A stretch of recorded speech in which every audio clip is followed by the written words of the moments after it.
முதல்ல அந்த கேட்ட கேள்விக்கு நான் திரும்பி பதில் சொல்கிறேன். ஏன்னா முதல்ல நம்ம சகோதரி கேட்டாங்க, காலையில் தியானம், மதியம் ஈவினிங் தியானம், மதியம் செய்யலாமா?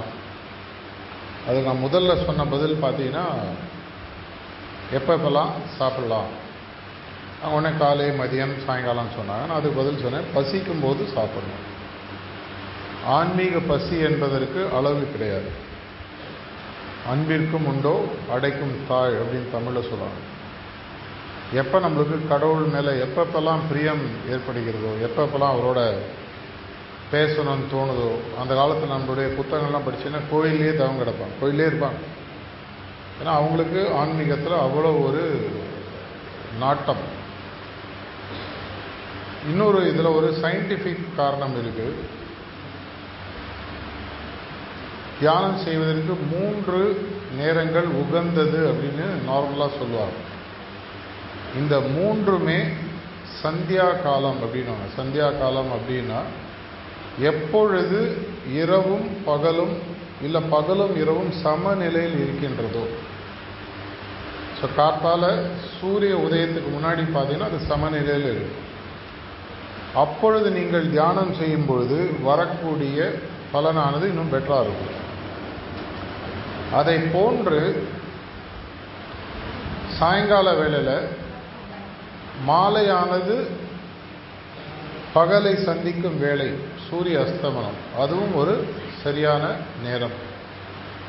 இதே மாதிரி பார்த்தீங்கன்னா நிறையா நம்ம கோயிலில் இதில் அந்த காலத்தில் இதற்கு தேவையான விஷயங்களை சொல்லியிருக்காங்க.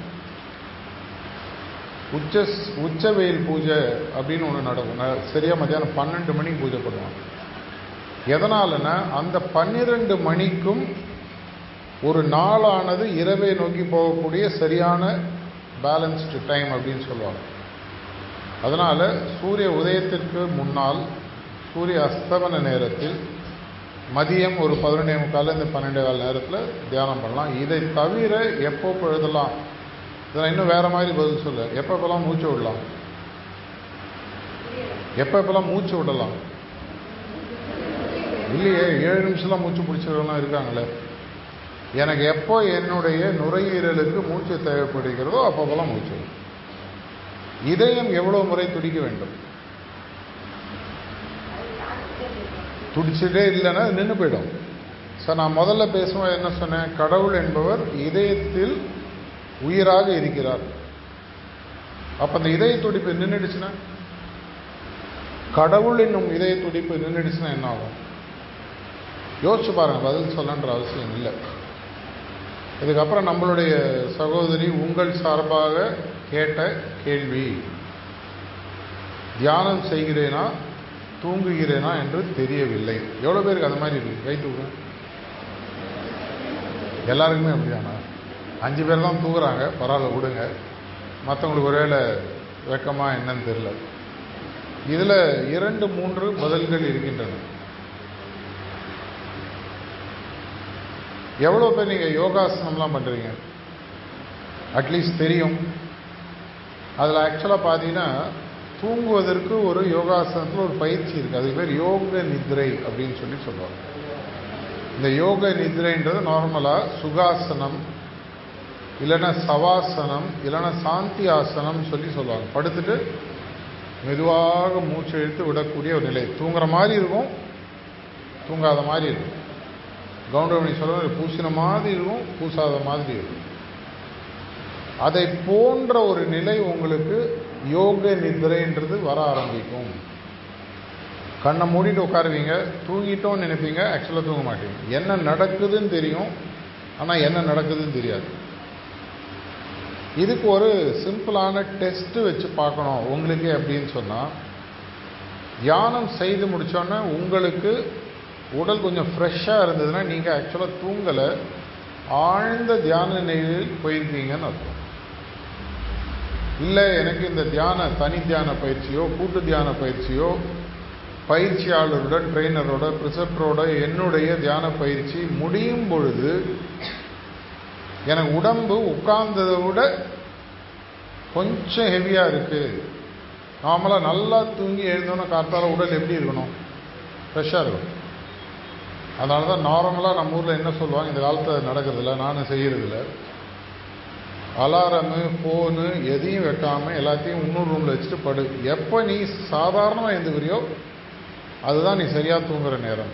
இதை எனக்கு சொல்லிக் கொடுத்தவர் என்னுடைய ஒரு நண்பர், ஒரு 10-12 வருஷத்துக்கு முன்னாடி. என்னுடைய வேலை பளு மற்ற காரணங்களால் செய்ய முடியல. ஆனால் 2-3 நாள் செஞ்ச போது எஃபெக்ட் வேறு மாதிரி இருக்கு. அவர் என்ன சொல்வார், நைட்டு நான் படுத்த உடனே எல்லாத்தையும் ஆஃப் பண்ணிவிடுவேன், லைட்டு ஃபோனு எல்லாம் சுவிட்ச் ஆஃப். உடனே நான் லேண்ட்லைனில் கூட்டுவாங்க. கார்த்தால் எனக்கு எப்போ நேச்சுரலாக எழுந்துக்கிறேனோ அது வரைக்கும் நான் தூங்குவேன். அது 6, 7, 8 எதுவாக இருந்தாலும்.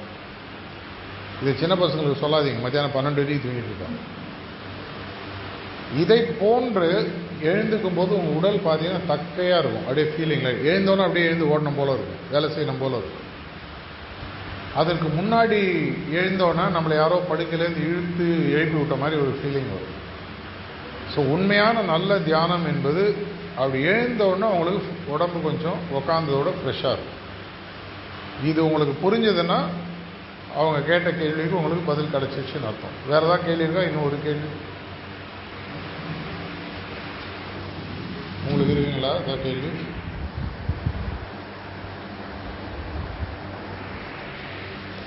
நம்ம சகோதரர் கேட்ட கேள்வி உங்களுக்கு காதில் விழலைன்னா ஜஸ்ட் இன் கேஸ், நான் 2-3 வருடமாக தியானம் செய்கிறேன் என்ற பட்சத்தில் நான் போகும் பாதை சரியா, நான் முன்னேறுகிறேனா, எனக்கு எப்படி தெரியும்? கடைசி ஒரு வார்த்தை என்ன சொன்னீங்க? நல்ல வேலை டாஸ்மாகன்னு காதில் விடும். அது சாதாரணமாக கிடைச்சிடும். அதாவது எங்கள் குருநாதர் அடிக்கடி சொல்லக்கூடிய ஒரு விஷயம், கடவுள் உங்கள் பக்கத்தில் இருக்கும் பொழுது தோல்வி என்பது சாத்தியமா? அதுக்கு ஒரு கதை சொல்லுவாங்க. ஒருவர் வாழ்ந்து முடிஞ்சதுக்கப்புறம் சொர்க்கத்துக்கு போகிறார். சொர்க்கத்துக்கு போனோன்னா கடவுள் அவருக்கு முன்னாடி அவர் வாழ்ந்த வாழ்க்கையை படங்களாக காட்டுகிறார். அவர் வாழ்ந்த வாழ்க்கை படங்கள் எல்லாமே மண்ணில் கால் சோடுகளாக பதிந்திருக்கிறது. பல இடங்களில் பார்த்தா 4 கால் தெரியுது. அப்போல்லாம் அவன் கூட நடந்து வந்துட்டுருக்கேன். ஒரு இடத்துல மட்டும் 4-5 இடத்துல பார்க்குற 2 கால் தான் தெரியும். அந்த காலம் தான் நான் கஷ்டப்பட்ட காலம், என்னை விட்டு ஓடிட்டு பார்த்தியா அப்படின்னு கடவுளை கேட்டாராம். டேய் ஓடலடா, உன்னை தூக்கி சுமந்துன்னு போனேன்னாரு.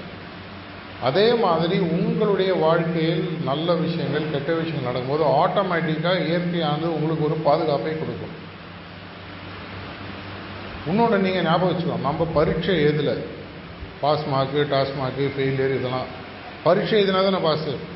நம்மளுக்கு சின்ன வயசில் ஒன்று சொல்லி கொடுத்துட்டாங்க, படித்தா பாஸ் ஆகணும், பாஸ் ஆகினா ஃபஸ்ட் மார்க் வாங்கணும், டிஸ்டிங்ஷன் வாங்கணும், ஃபஸ்ட் கிளாஸ் வாங்கணும், ஸ்கூல் ஃபஸ்ட்டு, காலேஜ் ஃபஸ்ட்டு. இந்த ஆன்மீகம் ஒரு ஓட்டப்பந்தயம் அல்ல. அதை நீங்கள் ஓட்டப்பந்தயமாக எடுத்துக்கொண்டாலும் எல்லோரும் வெற்றி பெறக்கூடிய ஒரே பள்ளின்னு பார்த்தீங்கன்னா ஆன்மீகம் மட்டும்தான். நீங்கள் ஒரு நாளில் ஜெயிக்கலாம், ஒரு வருஷத்தில் ஜெயிக்கலாம், 10 ஜென்மத்தில் ஜெயிக்கலாம். இந்த ஜென்மத்தில் எனக்கு இல்லைங்க, ஏதோ விட்டு போச்சு, விட்ட குறை தொட்ட விட, அடுத்த ஜென்மத்தில் வரீங்க, போயிட்டே இருக்கலாம். இதை உணர்கிற நிலை எனக்கு வந்துடுச்சா இல்லையா? ஒரு பிறந்த குழந்தைக்கு அம்மா தாய்ப்பால் கொடுக்குறாங்க. அந்த குழந்தை தாய்ப்பால் சாப்பிட்டது அதுக்கு தெரியுமான்னு தெரியாதா? தெரியாது. ஆனால் சாப்பிட்டுதா? சரி, உங்களுடைய வயதானவர்களுக்கு புரிகிற மாதிரி உதாரணம் சொல்லி, நீங்கள் ராத்திரி ராஜபாளையத்துலேருந்து சென்னைக்கு ட்ரெயினில் ஏறி போகிறீங்க. ட்ரெயினில் ஏறினோன்னா டிக்கெட் செக் பண்ண படுத்து தூங்கிடுறீங்க. சென்னை வருமா வராதா? வருமா வராதா? கண்டிப்பாக வரும். ஏன்னா ட்ரெயின் ஒருத்தர் இன்ஜின் ஓட்டிகிட்டு இருக்காரு, சிக்னல் பார்த்து நிறுத்தி கரெக்டாக லேட்டோ ப்ளஸ் ஆர் மைனஸ் போய் சேர்ந்துடுறாரு. சில பேருக்கு தூக்கம் வராது, உட்காந்து வெளியில் அந்த மாதிரி பார்த்துன்னு இருப்பாங்க. அவங்களுக்கு எல்லா விஷயங்களும் கண்ணில் தெரியும், ரசிப்பாங்க. இந்த ஸ்டேஷனில் வாங்கி டீ குடிப்பாங்க, ஒரு காஃபி குடிப்பாங்க, போகிற வழியாக தான் போகிற கொஞ்சம் பால்கோவா வாங்கி போவாங்க உங்கள் ஊர்லேருந்து ஸ்ரீவில்லிபுத்தூர். 2 பேருமே குறிக்கோளை நோக்கி போய் அடைகிறார்கள். இதில் எது உங்களுக்கு தேவைன்றதை நீங்கள் தான் முடிவு பண்ணணும். நான் குறிக்கோளுக்கு போகணுமா, குறிக்கோளை நோக்கி போகும்போது நான் குறிக்கோளை நோக்கி போகிறேன்னு யாரோ சொல்லிட்டே இருக்கணுமா? அந்த முடிவு நீங்கள் எடுக்கணும். அது எடுத்தீங்கனாலும் உங்களால் செய்ய முடியும். அப்படின்னா என்ன? தியானத்தில் உங்களுக்கு பல நிலைகள் கொடுக்கப்படுகின்றன, கண்டிஷன்ஸ்னு சொல்லுவாங்க. நீங்கள் தாஜியோடைய ஸ்பிரிச்சுவல் அனாட்டமி புக் இந்த மாதிரி புத்தகங்கள்லாம் வாங்கி தமிழ்லேயும் வர ஆரம்பிச்சு படிச்சிங்கன்னா ஆன்மீக நிலைகள் அப்படின்னு சொல்லுவாங்க, கண்டிஷன்ஸ். அது மாதிரி ஒவ்வொரு முறையும் உங்கள் அம்மாவோ உங்கள் மனைவியோ உங்கள் வீட்டில் யாரோ ஒருத்தர் உங்களை சமைச்சு ஒவ்வொரு முறையும் அவங்க முழு ரசனையுடன் சமைச்சு கொடுக்குறாங்க. பல நேரம் நம்ம என்ன பண்ணுவோம், கையில் மொபைலை வச்சு சாப்பிட்டுட்டு எழுந்து போயினே இருக்கும். அவன் 3-4 மணி நேரம் கஷ்டப்பட்டு சமைச்சிருப்பாங்க. கரெக்டாமா? ஏங்க தட்டை பார்த்து சாப்பிடுங்க. அது என்ன கையில் மொபைலு, பக்கத்தில் சின்ன பையன் இன்ஸ்டா ரீல் பார்த்து சாப்பிட்டுருவான். அம்மாவுக்கும் இப்போ கூட ஒரு வீட்டில் அதை பற்றி தான் பேசிட்டு வர. அப்படின்னா அதே மாதிரி ஒரு குருநாதர் ஒவ்வொரு முறை உங்களுக்கு தியான பயிற்சி நடக்கும் பொழுதும் ஒரு விஷயத்தை சமைச்சு உங்களுக்கு பிடித்த விஷயத்தை கொடுக்குறார். அந்த கொடுத்த விஷயத்தை எது கொடுத்தார் என்பது புரிய வேண்டிய பொறுப்பு யார்கிட்ட இருக்கு? நம்மக்கிட்ட தானே இருக்கு. அப்படின்னா நான் என்ன பண்ணணும்? எங்கள் வீட்டில் என்னுடைய மனைவியோ எங்கள் அம்மாவோ யாரோ ஒருத்தர் எனக்கு சகோதரியோ சமைச்சு போடுறாங்கன்னா அந்த சமையல் எனக்கு சுவையாக இருக்கணும்னா எங்கிட்ட முதல்ல என்ன இருக்கணும்? நாக்கில் சுவை இருக்கணும். நாக்கில் டேஸ்ட் இல்லைன்னா என்ன பண்ண முடியும்? அதை போன்று தியானத்தில் உட்காரும்போது இதயத்தில் உங்களுக்கு சுவை தெரிவதற்குன்னு சில விஷயங்கள் இருக்கு. ஆங்கிலத்தில் சென்சிட்டிவிட்டின்னு சொல்லுவாங்க. இப்போ லேடிஸ்க்கு அது ஜாஸ்தி. ஒருத்தருக்கு மனசில் கஷ்டம்னா மூஞ்சி பார்த்து சொல்லிவிடுவாங்க. ஆம்பளைகள் ஒரு சாதாரணமாக வராது. ஆமான்னு வேற தலையாட்டுறது. ஏன்னா எங்கள் அம்மா என்னை அடிக்கடி சொல்லி, இப்போ அவங்க இல்லை ஜடம் மாதிரி வளர்ந்துருக்கான்னு ஒன்றும் தெரியாது நம்மளுக்கு. அவங்க பார்த்தோன்னு சொல்லி ஏன் அப்படி சொல்கிறாங்க? அவங்களுக்கு இதயத்தில் ஏதோ ஒன்று சொல்லும், இல்லை அவனுக்கு உடம்பு சரியில்லை, பையனுக்கு பசிக்குது, கரெக்டாக சொல்லுவாங்க. அந்த நிலைமை உங்களால் வளர்த்துக்க முடியுமா? முடியும். அப்படின்னா நான் என்ன பண்ணோம்? அக்கறை காட்ட வேண்டும். எதில் அக்கறை காட்டணும்? என்னுடைய ஆன்மீக பயிற்சியில் அக்கறை காட்டணும். இதுக்காக குருநாதர்கள் என்ன சொல்கிறாங்க? டைரி எழுதுன்றார். இப்போ ஒரு வகுப்புக்கு போகிறீங்க, வாத்தியார் கிளாஸ் வரும்போது என்ன பண்ணுறோம்? நோட்டில் என்ன சொல்லி கொடுத்தாருன்னு எழுதுகிறோம். வீட்டுக்கு வந்தோன்னா ரிவிஷன் பண்ணும்பொழுது அவர் என்ன சொல்லி கொடுத்தாருன்றதை புரிஞ்சுட்டு திரும்பி எழுதி பார்க்கணும்.